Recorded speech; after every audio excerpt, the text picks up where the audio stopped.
This is Good Morning Indiana, working for you.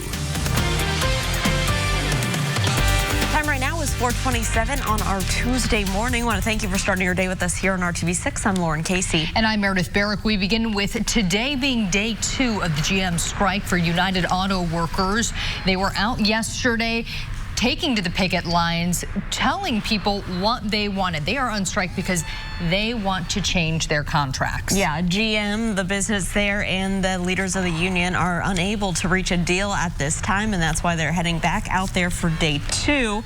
GM is telling us, on the other hand, that they're working to save jobs rather than closing plants down. So 2 different sides to this issue, but right now it's putting things, grinding them to a halt, literally, because all those workers are off the job. So Alyssa Donovan is going to be live up in Kokomo. This impacts thousands of Hoosier workers that work for GM, so we're going to be talking with her and maybe some people out there if they're out there early this morning. We also continue to follow a story we've been following since the end of August now. An IMPD officer facing charges this morning after he was caught on camera punching an IPS student. Likely by now you've seen this video of the incident. 2 different angles actually that we've shown you that have pretty much gone viral from this. The officer said that the student had his fists clenched, but now obviously he's facing charges. So we're going to hear from the school. We're also going to hear from the teen's family about what they think about the charges being filed. So definitely a story that a lot of people are following here in Indianapolis. But we do want to take a turn right now, bring in our own Todd Clausen, because we have more of that summer-like weather. Yeah, I mean, we're on cruise control here. There's no doubt about it. Temperatures are going to be very similar each day this week. We're going to have mostly sunny skies. There's really no change in this forecast until we get to the weekend. So what you see is kind of what you get. 71 right now in Indy, 61 to the north where it's a little bit cooler, but radar in the center of your screen is nice and quiet, not anticipating any rainfall here throughout the day today. To the north, there's a little bit of patchy fog once again, so I'll have to keep an eye on that, but plenty of sunshine from start to finish. Yesterday up to 89 degrees, maybe just a degree or 2 cooler here throughout the day today, but keep in mind our normal high is only now in the mid to upper 70s across the area, so we're running about 10 degrees above normal here with these very, very dry conditions. We actually need some rainfall, but unfortunately not much is in the forecast going forward. Looking at your 7-day, I feel like sometime in the show we just need to pan over to you and you need to be in a lawn chair with some sunglasses on and a cold drink. Because I think that just says the forecast. That's fine. You know, overall. You girls just carry me away. Okay. All right. All right, well, in Hiring Hoosiers, we're talking about logistics. Aaron Lish is showing us how students are learning to pack up and ship out items. This is something that happens every day all over the world. So they're getting a jump start on this while they're still in high school. We'll have that story, plus your news, weather, and local traffic coming up here on Good Morning Indiana. This is Good Morning Indiana, working for you. Up on Good Morning Indiana, GM workers are on strike for a 2nd day as a contract deal has not been made. The latest on the union negotiations. And a teen has been arrested after multiple vehicles in Greenfield were reported stolen, while police are still looking for the others involved. Construction in Fountain Square is causing problems for residents. What one woman wants done to restore peace and quiet in her neighborhood. It's 4:30 on your Tuesday morning. Thanks for starting the day with us. I'm Meredith Barrick. And I'm Lauren Casey. We have Todd Clausen with us here talking about your forecast for today. And we have a lot of the same. Yeah, you know, it's sunny, it's warm, and it's just going to continue here throughout the entire week. I've been keeping an eye on these visibilities. Yesterday we had some patchy fog up to the north, and it's trying to get going once again this morning where the temperatures are just a little bit cooler. And so as you look to the north, you notice that there's a little bit of gray filled in. So visibility is not terrible to the north, but just know if you're traveling, especially up I-65 on your way to Chicago here this morning, you're probably going to run into a little bit of patchy fog. Off to the east as you're looking from IMS, there's downtown Indianapolis, and obviously you can see the skyline, so not dealing with any visibility issues here in the metro area this morning. Temperatures sit at 71 in Indy, a little cooler to the north where we're in the 60s currently, and to the south we're at 69 in the Bedford area, and the satellite radar picture just shows some high thin clouds to the north, and that is just about it. So another great day to get outside. That summer-like feel continues here in the middle of September. 78 degrees your temperature by the noon hour, with your high eventually this afternoon topping off at 87. The time now is 4:31. It's time for a first look at traffic on this Tuesday. Here's Lauren. All right, Todd, thanks so much. We're keeping a close eye on traffic this morning. Let's look to our northwest. This is in the Whitestown area, I-65 near State Road 334. You can see off in distance there some road crews, but overall everything here is traveling up to speed. No major issues. Taking a turn now to the west side, I-70 and Minnesota Street. Traffic is moving along just fine, both eastbound and westbound through this area. We'll continue to keep a close eye out for any crashes or delays in the metro area, and we'll keep you updated this morning. Well, nearly 50,000 auto workers are still on strike this morning as negotiations with General Motors continues. The strike began yesterday and includes thousands of Hoosier GM employees. They walked out and picketed along the streets as talks over contracts with the United Autos Workers unions and GM remain at a standstill. The union is demanding higher pay and better health benefits for its employees. GM says it has made an offer that would boost workers' wages and make a $7 billion investment to preserve jobs. They also offered a solution for 2 plants slated for closure in Detroit and Lordstown, Ohio. The union says job security is the key to reaching a deal. It has always been a priority for the UAW to sustain job security in any one of our agreements, and we are going to continue to have those discussions. I can't lie. I'm a little nervous about this because there's a little bit of uncertainty. Our hands are, our lives, our livelihood is up there in that room up there. The 2007 strike lasted just 3 days, but some strikes against GM in the past have stretched on for months. There are 4 plants in Indiana, including one in Kokomo. That's where our Alyssa Donovan is talking to workers. We'll hear from her in a live report in our next half hour. At 4:33, police arrested a 15-year-old boy in connection to a shooting near Purdue University. The shooting happened Sunday at the Hub apartment building, leaving 2 people hurt. Their conditions are unknown at this time. The teen was taken to the Tippecanoe County Juvenile Detention Center on multiple preliminary charges, including battery with a deadly weapon. An 18-year-old is under arrest accused of stealing cars and other items in 2 Greenfield neighborhoods. Carl Mays Jr. is facing charges for auto theft and theft. Officers say they found 3 of the 4 stolen vehicles near West Washington Street and Belmont Avenue on Indianapolis's west side. The vehicles were taken from the Liberty Shores neighborhood and the Chapman Estates neighborhood in Greenfield this month. Surveillance video captured several suspects, so police are still trying to find others who may have been involved. Meanwhile, in Fort Ville, police are warning residents to lock their car doors and take all their valuables inside. In a Facebook post, the department says there were numerous reports of car break-ins on Sunday night. The post asks residents to report any suspicious activity they might notice as it's happening. Neighborhood noise complaints and growing pains in Fountain Square, causing some loud evenings and noisy mornings for some residents who live there. It's all thanks to the number of construction projects going on in the area. Barbara Janiak says that her once quiet Fountain Square neighborhood is now home to unwanted noise as construction crews build new homes up and down her street. She says the loud noises usually come to a rest around 10 o'clock, and then they last until 7 in the morning when the city's noise ordinance kicks in. Now, every bang, boom, and pop has her wanting the city to start that noise ordinance much earlier in the day. Growth has become perpetual construction activities for greater than the past few years, to be honest. And lately, it's just reached an escalation point in terms of noise and the heavy construction vehicles that are coming up and down the streets and alleyways at all hours of the day, and there doesn't seem to be any end. RTV6 took her concerns to City Councilor Zach Adamson, who said since the construction crews do not appear to be breaking any rules or laws, the best thing to do is just to have a conversation with those crews. The funding crisis continues for an Indianapolis organization that provides a safe space for people in need. RTV6 first told you last Thursday, after 20 years, Joy's House in Broad Ripple is in danger of shutting its doors due to a decrease in donations and new cuts to Medicaid. The nonprofit provides caregiver services to adults who need a little extra help. There's something really special about this industry, about working with older adults and appreciating them for who they are, and knowing their shortcomings, knowing the challenges they have, but being able to spend days with them, enriching their lives. And we know we're keeping them safe. We also know that they're not the only ones who benefit from the relationship. You can find more about Joy's House and its fundraising efforts by going to the RTV6 app or the IndyChannel.com. At 4:36, United States Secretary of Education Betsy DeVos will meet with students in Indianapolis today. She's going to visit Purdue Polytechnic High School in downtown Indy to discuss the importance of STEM programs in education.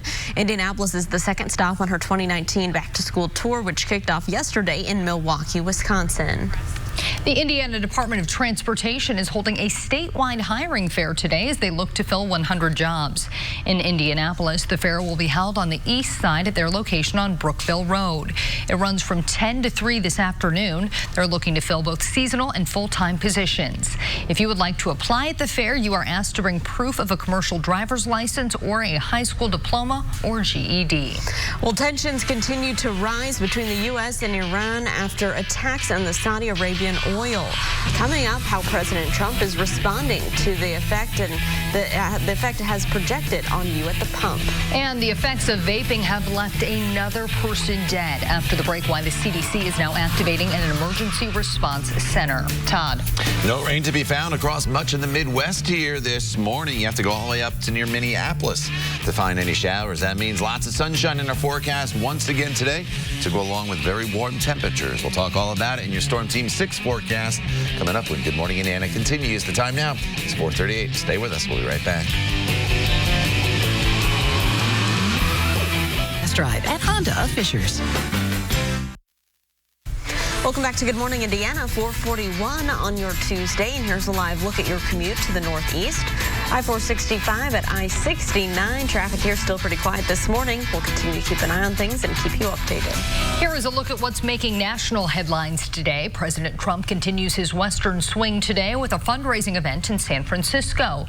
He held a rally in New Mexico last night. The president is scheduled to visit other cities in California later this week as part of his 2020 re-election campaign. Former Trump campaign manager and advisor Corey Lewandowski is scheduled to testify about his role in the Robert Mueller investigation today. He will speak in front of a House committee in Washington, D.C. Lewandowski will be the first Trump associate to answer questions in an open hearing before the Judiciary Committee. Now to the latest in the Gulf after the United States blamed Iran for an attack on the world's largest oil refinery in Saudi Arabia. President Trump now taking a more careful tone in how the U.S. could move forward. Meanwhile, a spike in gas prices is likely on the way, and ABC's Trevor Alt has the very latest on this from Washington. After President Trump responded, the U.S. was locked and loaded following the attack that crippled this massive Saudi oil facility. The president now choosing more cautious wording when asked about his message for Iran. I think I'll have a stronger message or maybe no message at all when we get the final results of what we're looking at. But right now it's too soon to say. The president says it does look like Iran was responsible for the attack, but the evidence isn't yet definitive. A senior U.S. official tells ABC News both a drone and a cruise missile used in the strike have been found mostly intact, which could provide stronger confirmation of who's responsible. Saudi officials also say the investigation is still ongoing, but the initial information shows the weapons are Iranian. President Trump says the U.S. is ready and willing to help Saudi Arabia, but they'd have to pay. But we would certainly help them. They've been a great ally. I don't want war with anybody. I'm somebody that would like not to have war. The big impact here at home, gas prices. Analysts are predicting a jump of as much as 25 cents a gallon in the coming weeks, particularly in California, which relies more heavily on imports from Saudi Arabia. But President Trump downplaying the issue Monday night at his rally in New Mexico. A few years ago, they would have been in a panic. Today, we got a lot of oil, we got a lot of gas. President Trump and multiple officials had previously said he would meet with Iran with no preconditions, but the president now says that's not true. Iran continues to deny any involvement in these attacks. The Ayatollah now saying there will be no talks with the U.S. at any level. Trevor Alt, ABC News, Washington. Trevor, thank you. Vaping has led to the death of a 7th person in the U.S. Now the CDC has activated its Emergency Operations Center in response. The center will aim to improve the response to the e-cigarette health threat. Lung disease cases have been linked to vaping in 36 states. Several U.S. senators are also calling for action, demanding that online marketplaces like eBay and Craigslist stop selling vaping products to teens. 5 million high school students across the United States are using vaping products. That's how serious this conversation is. This most recent death is the 2nd in California. The state is now imposing stricter age verification for tobacco products and launching a $20 million social media campaign to help educate people about the dangers of vaping. Coming up in about 5 minutes, we look at new concerns the CDC has about vaping products containing CBD. Here at 444, former NFL quarterback Tim Tebow is now expected to testify in 2 drug trials against his personal fitness trainer. He was listed as a witness by former Olympic bobsledder Gia Johnson. She's accusing the trainer, Ian Danny, of negligence after she tested positive for a banned supplement. Tebow is also expected to testify in a case involving an Oakland Raiders player who is accusing Danny of injecting him with a banned substance without his consent. Danny has denied both accusations. Tebow trained under him since at least 2014, but is not known to have violated any drug policies. A wildfire in Colorado continues to burn after a truck fire spread Sunday. The McNay fire has burned 542 acres. Fire crews are using helicopters and ground crews to put out the fire. So far, it's 77% contained and voluntary evacuations have been lifted.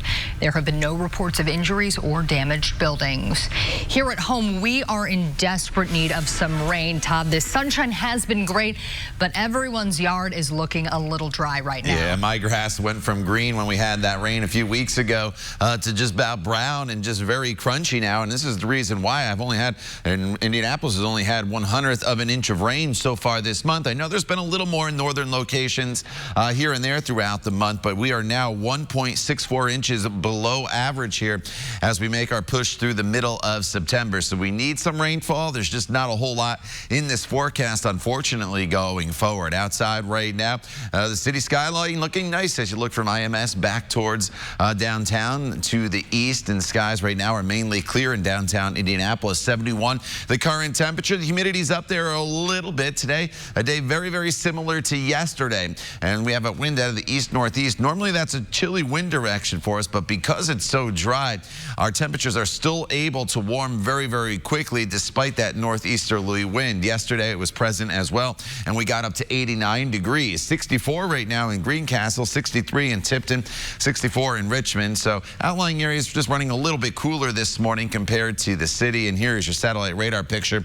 No precipitation on it whatsoever. You do notice just a little more in the way of cloud cover here as you look off towards the northwest, and then a little more cloud cover even further to the north. And this is the closest shower you can find on radar, and it's all the way up in Minneapolis. So as we work our way throughout the day today, temperatures will be in the 60s to start, but we warm quickly through the 70s. Should be into the low 80s already by the noon hour, and then 84 by 2 p.m. with high temperatures today, again, getting into the upper 80s. Yesterday, 89 degrees. We may be a degree or two cooler than that today, but you won't even notice the difference out there with skies that are going to be partly cloudy. Then throughout the evening hours, tonight sunset is at 7:51. Temperatures will be in the 70s throughout the course of the evening hours. Now, tomorrow morning, temperatures probably just going to run a little bit cooler in northern locations. So that's a bit of a change, with temperatures dipping down into the upper 50s. Should still be a little bit warmer here in the city at 66 degrees. And then throughout the day tomorrow, we're just back into the mid 80s. Not much changes in this forecast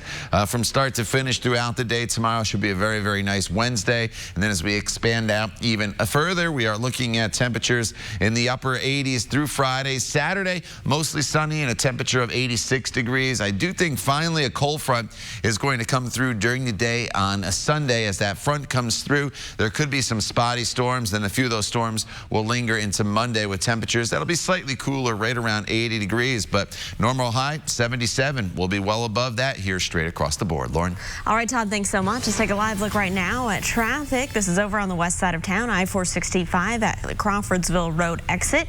You can see traffic there on I-465 moving along up to speed, both northbound and southbound. No major issues here to slow you down. So let's take a look at our traffic now map. We are monitoring your drive times for your commute as you're traveling here on I-74 from Acton Road to the I-465 ramps. An 18-minute commute. Looks like there is a reported little slowdown right there, but I don't really think it's going to take you too long. Just a reminder, you will not be able to get on the westbound, southbound ramp at this time because that area is still closed through Saturday. Down here on the south side, taking a look at drive times, northbound State Road 37, it's a 9-minute drive from County Line Road to I-465. A little bit of a slowdown just north of there reported. And then over here on I-65 northbound from Southport Road to I-70 at the North Split, no problems, a 10-minute commute. Let's take a live look right now in the North Split area here of downtown. You can see lots of headlights out there already at this early hour, but traffic is traveling up to speed. We'll continue to keep a close eye on things and keep you updated. General Mills is pulling pounds of flour off shelves after concerns of E. coli. This is the package the company says consumers need to check. Yesterday, General Mills announced it would voluntarily recall 5-pound bags of its gold medal unbleached all-purpose flour. Only flour with the used date of September 6, 2020 is affected.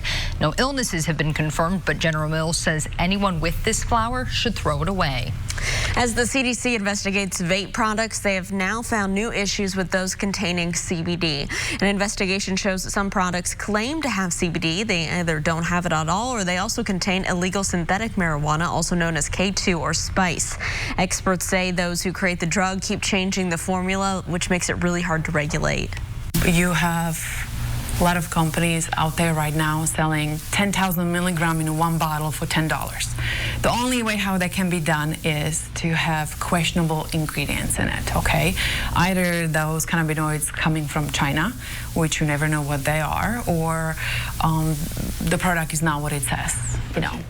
Well, the American Association of Poison Control Centers says 70% of CBD products are actually mislabeled and they're being considered an emerging hazard. Bud Light is making a special offer for aliens. Next, the limited edition cans centered around Area 51. And all new at 5 o'clock, an Indianapolis police officer is facing hate for the way he handled a student outside of an Indianapolis school. We take a look at the criminal charges now filed against him. But first, I'm Vinny Politan. Coming up today on Court TV, brand new trial, Iowa versus Todd Mullis. We expect opening statements. Todd Mullis has been accused in the death of his wife. Prosecutors say he killed her with a corn rake, but the defense says it's all a tragic accident. Once again, opening statements today. We are live in Iowa on Court TV. Don't forget, you can watch the all-new Court TV live on your mobile device by visiting CourtTV.com. We'll be right back. Iguanas for just $2.29 a month. Welcome back to Good Morning Indiana. It is 4:55 on your Tuesday, and we're keeping a close eye on traffic. Here's a live look over on the west side, I-465 and West 21st Street. Traffic here is moving along up to speed. No problems here for your morning commute. The National Security Agency is getting a little less secretive and becoming more involved on social media. The NSA now has an official Instagram account. The agency made its first post yesterday, a picture of the NSA seal with the caption, "We think it's time to show you around a bit." The NSA isn't completely new to social media. It has a Twitter account. Well, Bud Light is offering free beer to aliens. The company released new Area 51 cans to welcome any aliens who escape the top secret Air Force base. There's even a limited edition alien pack with shirts, koozies, hats, and jackets. It's all in response to that viral Facebook event, Storm Area 51. The event was actually started as a joke by a California student and quickly had over 3 million people interested. The exclusive beer cans are only on sale in Nevada, California, and Arizona. Wouldn't the joke be on all of us if that's all it took to lure aliens to Bud Light? Oh, Bud Light. That's all we were coming for. Yeah. Bud Light. Yeah. All that time. I hope that's not the case, because there's a lot of Bud Light all across the country. So easy to swipe I think, that up. we'd be overridden by aliens. All right. We are also being blessed with a lot of sunshine this week. You know, if you're a fan of a long summer, you know, going into the fall, man, this is a forecast for you. It's mostly sunny skies. I really didn't have to do much to this forecast from yesterday, except take the storms out from Saturday. Highs in the 80s through the weekend with plenty of sunshine. The time is 4:57. Stay with us. We'll be right back.